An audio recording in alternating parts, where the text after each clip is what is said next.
बांग्लादेश में हालात इतने बिगड़े कि अब कंडोम भी नहीं मिल रही। हिंसा के बीच स्टॉक खत्म होने की कगार पर। दुकानों पर कंडोम गायब, कीमतें आसमान पर। सरकारी गोदामों में सिर्फ कुछ दिनों का स्टॉक। हिंसा, सप्लाई चेन ठप और आयात रुका। बांग्लादेश में क्यों पैदा हुआ ये अनोखा लेकिन गंभीर संकट। नमस्कार। दक्षिण एशिया के बांग्लादेश से एक चौंकाने वाली खबर सामने आई है। देश में जारी हिंसा और अशांति के बीच अब कंडोम की भारी किल्लत पैदा हो गई है। हालात ऐसे हैं कि सरकारी एजेंसियों और बाजार दोनों जगह कंडोम का स्टॉक तेजी से खत्म हो रहा है। रिपोर्ट के मुताबिक बांग्लादेश में हालिया हिंसा के कारण सप्लाई चेन पूरी तरह से प्रभावित हो गई।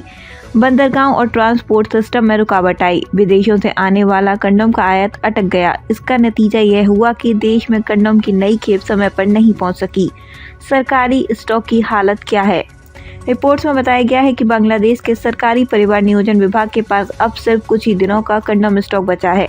अगर हालात जल्द नहीं सुधरे तो आने वाले दिनों में पूरे देश में कंडोम की आपूर्ति पूरी तरह से रुक सकती है। कीमतें क्यों बढ़ने लगी? कमी का सीधा असर बाजार पर पड़ा है। कई मेडिकल स्टोरों पर कंडोम मिल ही नहीं रहे। जहां उपलब्ध हैं वहां दाम कई गुना बढ़ चुके हैं। कुछ जगहों पर ब्लैक मार्केट जैसी स्थिति बनने लगी है। लोग जरूरत का सामान खरीदने के लिए ज्यादा पैसे देने को मजबूर हो रहे हैं। स्वास्थ्य विशेषज्ञ क्यों चिंतित हैं? स्वास्थ्य अधिकारियों और विशेषज्ञों का कहना है कि कंडोम की यह कमी परिवार नियोजन कार्यक्रम को नुकसान पहुंचा सकती है। अनचाही गर्भावस्था के मामलों में बढ़ोतरी हो सकती है। यौन स्वास्थ्य से जुड़े जोखिम बढ़ सकते हैं। यानी यह सिर्फ बाजार का नहीं बल्कि जन स्वास्थ्य का भी बड़ा संकट बनता जा रहा है। सरकार क्या कर रही है?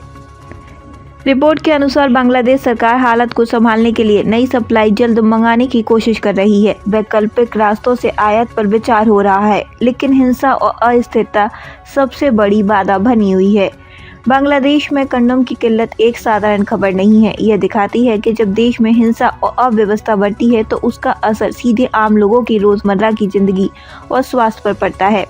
अगर हालात जल्द समाप्त नहीं हुए तो यह संकट और गहराने की आशंका है।